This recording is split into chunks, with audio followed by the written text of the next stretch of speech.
We want to acknowledge and celebrate Liberia today as the country that has most recently removed all gender discriminatory provisions in its nationality laws. I think we should clap for that. The country's nationality laws now upholds gender equality, and we are about to hear about the motivations for this important reform.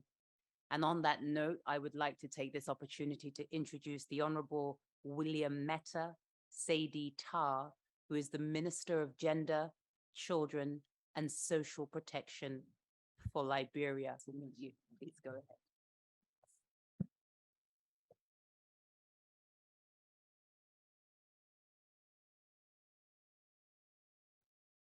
Good afternoon, everybody. Good afternoon. Yes. Mr. Filippo Grandi, UN High Commissioner for Refugees, members of the Women's Refugee Commission, members of the Global Campaign for Equal Nationality Rights, representatives of the United Nations present, permanent representatives of member states, representatives of governments here present, co-speakers, members of the donor community, human rights organizations, all civil society organizations, and leaders here present, and of course, our religious leaders, members of the Fourth Estate, distinguished ladies and gentlemen. I bring you greetings from His Excellency Dr. George Manawia, our own feminist-in-chief, under whose authority I'm here in my capacity as Minister of Gender, Children, and Social Protection of Liberia to speak to you about our own progress as regards the topic at hand. I'm deeply honored by this invitation extended to me by the Global Campaign for Equal Nationality Rights and the Women's Refugee Commission in collaboration with UNHCR, UNICEF, and UN Women to share Liberia's notable reform, which now confers to women the same rights as men to confer nationality to children and spouses. I would like to highlight that it was not an easy ride. It was not an easy ride to make these reforms on our nationality law. I want to acknowledge that we have to appreciate the president that we have today. Like I said, he's our feminist-in-chief, and he's actually a self-named feminist-in-chief, and that means a lot. That means just with that name, he's made the commitment. And he signed this law on July 22nd of 2022. The law, which is titled An Act to amend and or nullify certain provisions of the Aliens and Nationality Law relating to citizenship and restoring the citizenship rights lost as a consequence of those provisions, commonly referred to as the Aliens and Nationalities Law, has now legally removed the gender discrimination in Liberia's nationality law. Because of the president's own political will and drive for achieving gender equality as a he for she champion, we were able to remove this archaic stereotype against women relative to conferring nationality on their children born outside of the Republic of Liberia. In this forum, I would also like to extend sincere appreciation to our own legislature with whom he had to lobby and all of us had to lobby for the passage of the law. This is important because if you know Liberia, we have 103 legislators. Of those 103, we only have 11 women right now. So these men in there had to be he for she's to also know that they had to give strength to the laws and to ensure that we strike out the discriminative part of it. Well, I would also like to appreciate United Nations and other partners for their enormous support to Liberia over the years as we aspire to achieve gender equality and uphold children's rights and well-being within the context of sustainable development and to end statelessness.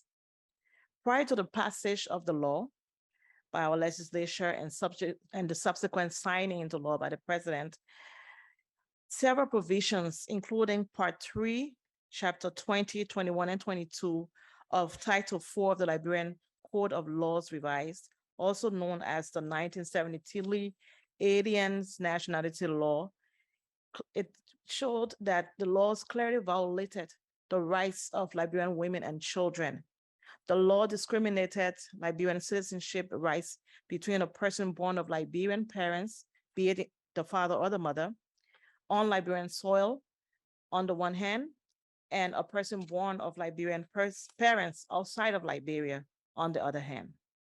For instance, Chapter 20, Section 20.1b provided that for a person to become a citizen of Liberia at birth, consideration was only given to a person born outside of Liberia whose father, one, was born a citizen of Liberia, two, was a citizen of Liberia at the time of birth of such child, and three, had resided in Liberia prior to the birth of such child. This provision in the previous law did not provide for a person born outside of Liberia to obtain citizenship through his or her mother. This was extremely discriminatory.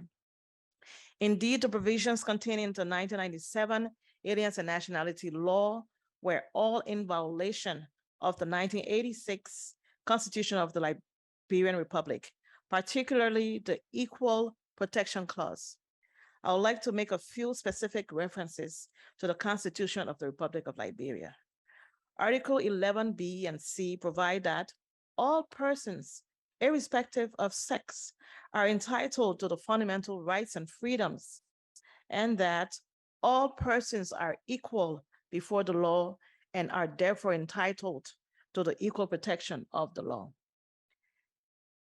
Article 28 also provides that any person, at least one of whose parents was a citizen of Liberia at the time of the person's birth, shall be a citizen of Liberia. Legal scholars would argue that the 1973 Alien and Nationality Law was in flagrant violation of human rights and that it discriminated against females especially, thereby undermining the achievement of gender equality within the context of the Sustainable Development Goals. Is this true? Yes, it is. Many Liberians believe so. You all would agree with me that this old law did not uphold women and men's equal rights to confer nationality on children and their spouses and provide far-reaching negative consequences on all aspects of family life, subjecting children, women, and foreign spouses to restriction in movements, restriction in job opportunities, restriction in educational opportunities, restriction or limited access to finance, including opening bank accounts, restriction in owning or inheriting properties. All of these, coupled with the huge burden on women's inability to confer citizenship, has placed huge financial, psychological, and physical constraints on families, leading to intergenerational poverty, getting poorer and poorer by the day. It is about time that we all rally with nations around the world to make reforms that will once and for all end legal discrimination against women. Has Liberia made progress in this regard? Yes, we have. But we also do understand that there is more that needs to be done generally, and this includes all of us in the global village. What affects one affects all. Prior to reaching a point of removing and ending gender discrimination in our nationality law, there are many hurdles and setbacks. As recently as 2008, during the former regime, a bill that sought to address citizenship and nationality failed. Again, in 2015, under the previous government, the Constitutional Review Committee did not succeed in making reforms to citizenship and nationality. Under the leadership of His Excellency Dr. George Manawia, we have been able to address gender discrimination in our nationality law with an unwavering focus and commitment towards achieving gender equality, eradicating the risks of statelessness, and the realization of the Sustainable Development Goals. The process required engagement with all stakeholders, including the legislature, to ensure that the bill was actually placed on the floor, because that was where it needed to start for deliberations, sent to committee room for review, and for final passage by the legislature. This was also a process that included civil society organizations, and of course, our religious community was very strong in its own advocacy to increase and beef up the awareness. To make amendments to the law is not an event, but a process. We would like to encourage other countries to emanate the good lessons learned from Liberia and other countries, including Kenya, Senegal, Sierra Leone, and Benin in Africa, just to name a few, and their approach to nationality laws reform to make a necessary radical change in their nationality laws. With determination and zeal and togetherness, we all can end statelessness and promote gender equality, even in our nationality laws globally. We do not want to live in a world where a child cannot be registered at birth. We do not want to live in a world where a child does not have the right to nationality and cannot obtain something as simple as a passport and not be able to travel freely. We do not want to live in a world where a male and a female, as a parent of a child, cannot confer citizenship equally on that child through birth or naturalization. We do not want to live in a world where families are separated forcibly due to no proof of nationality or cannot fulfill onerous documentation. We do not want to live in a world where there are numerous stateless women and girls and boys. We do not want to live in a world where women and girls are at risk or are exposed to violence due to their statelessness. The narrative should change, and now is the time. We want to live in a world where all children are registered at birth, where every child has a right to nationality and can obtain a passport and travel freely without hindrances. We want to live in a world where a male and a female, as a parent to a child, can confer citizenship equally on that child through birth or naturalization, devoid of gender discrimination. Where families are held together tightly, where there are no risks of separation, and families can care for their children and have access to essential social services. We want to live in a world where there will be no statelessness for women, girls, or boys, or even men in general. We want to live in a world where women and girls will be protected and not be at risk of any form of violence due to statelessness.